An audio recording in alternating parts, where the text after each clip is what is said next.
Good evening and welcome to the Whiskey Lover Society with me, Gert Retief, and tonight a little bit of a cheap whiskey. And I did a short series on budget whiskies or recession-friendly whiskies, and one of my subscribers, a big shout out to Benanti. I'm not sure if I could pronounce it correctly, but he gave me a suggestion and says, maybe you should try the Williams Lawson. So I thought it was a good idea. So I went shopping today, and in my local supermarket, I saw that they had a bottle of the William Lawson. So I thought this is a good opportunity. I paid about €17 for the bottle.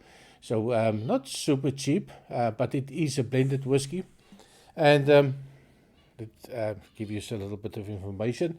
It is batch number 21-0116. I do like the nice green label. It's a simple label. It's nothing fancy on the label. So I do like that idea. And of course, being a green bottle, green glass, it also means that they're not trying to make sure by adding a lot of coloring. So coloring for them, I think, is not going to be a big problem. So if I do add a little bit of coloring, it might be not as much as what we would do on a clear glass to give it that extra look on it. At the back, not much information.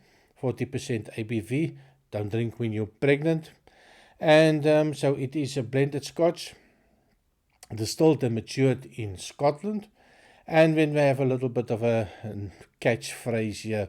At the heart of the William Lawson's lies the Macduff Glendeveron single malt, which is then blended with the distinctive flavors of selected highland malts and grains, produce a beautiful balanced blended Scotch whisky. Well, we'll see about that. So I did open it up a little bit. I had a couple of drams. Was a little bit strange in the beginning. Let me just freshen it up a little bit. And we will talk about the nosing and the tasting. Color-wise, not very dark color. There's a little bit of a gold, light gold, 18 and karat gold, 14 karat gold. So quite a nice color to it. But of course, there's probably some color added. No age statement.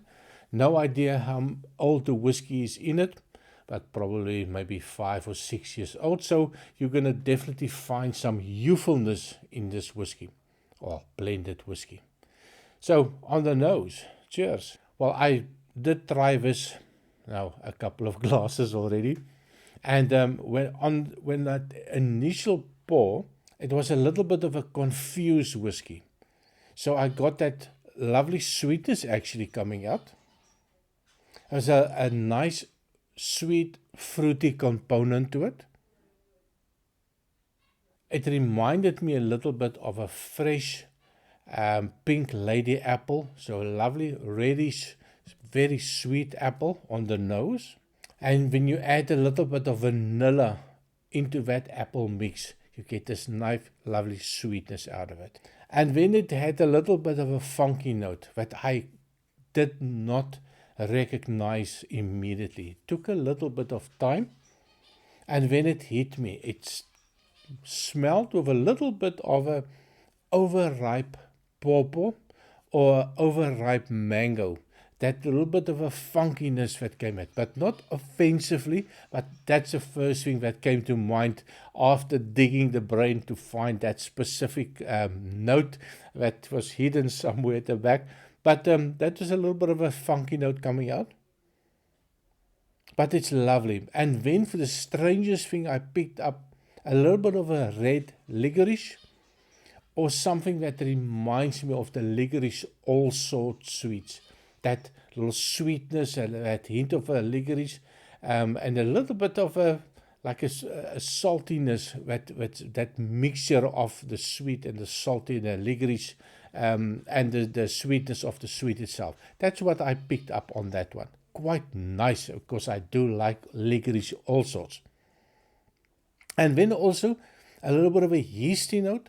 It reminds me a little bit of a sourdough bread. but just a hint of that.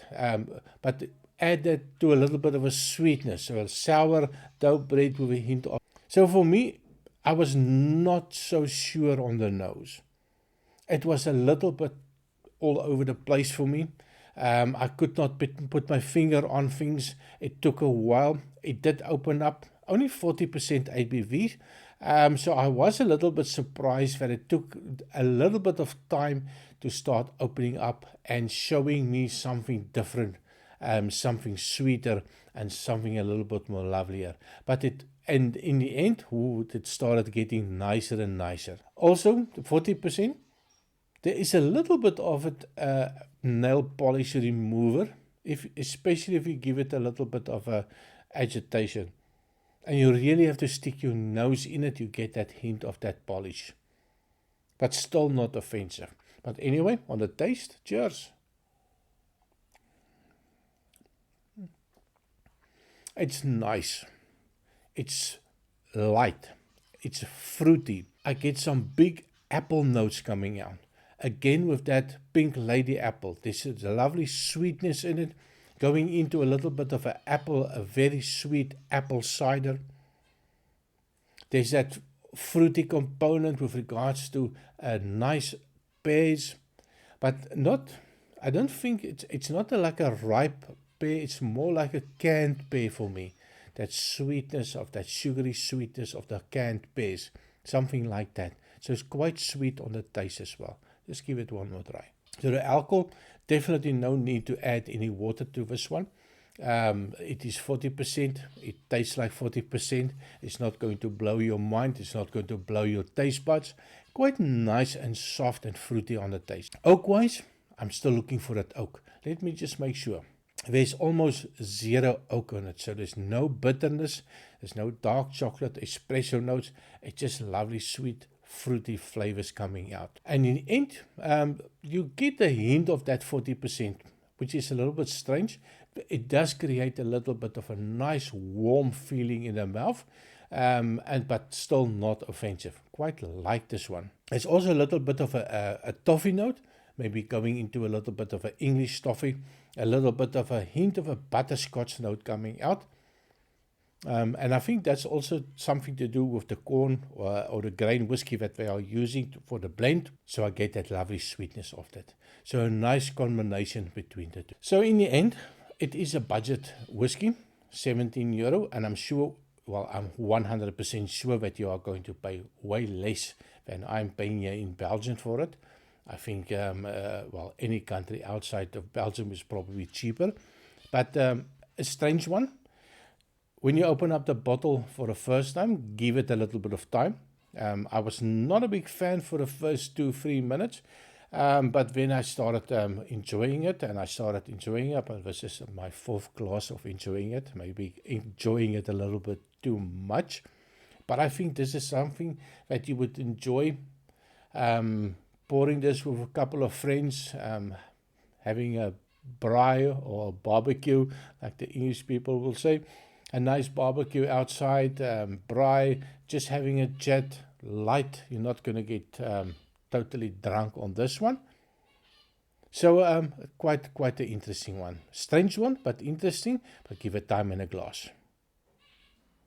Also, of course, this one I think will be very good in cocktails. And a cocktail that definitely comes to mind is the Negroni, or also the Old Fashioned will benefit from this whiskey. Definitely growing on me. I think that is something that I will keep on the bar, especially for the people that are not big whiskey drinkers. When they try to something new, I think this is something that any new whiskey drinker would like. Definitely not going to break the bank. And I think a lot of people will be interested in this lovely flavors that's coming out. And you might turn one or two of your friends to become whiskey drinkers.